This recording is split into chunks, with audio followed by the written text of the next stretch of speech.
ধরেন আমি ক্যারটটা কাটবো, রাইট? এই যে দেখেন আমার গ্যাপ কতটুকু হাতে লাগে নাইফের ব্যান্ড হওয়ার কারণে। আমি স্ট্রেট রাখতাম, আঙ্গুল চলে যেত। অনেকে এটা করেন, এভাবে ধরে কাটেন, এটা করবেন না।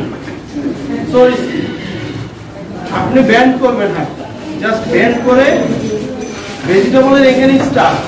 ধরেন এই ভেজিটেবলটার এখানে স্টার্ট, আপনি যতটুকু কাছে ততটুকু ব্যান্ডের হাতটা নেলগুলা দিয়ে প্রেস করেন, জিনিসটা সরবে না। নেল দিয়ে এটা কাটবেন, আটকানোর পর পয়েন্টে এই যে নাইফের পয়েন্টটা সামনে, বা আমি নাইফের পয়েন্টটা সামনে রাখবেন, এভাবে কাটতে হবে।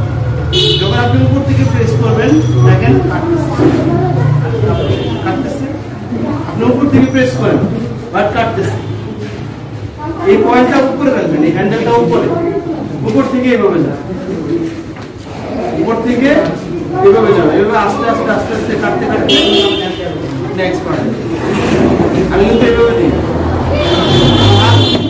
ব্যান্ড হয়ে আসে, কাটবে না আস্তে আস্তে। যখন আপনি এক্সপার্ট হয়ে যাবেন,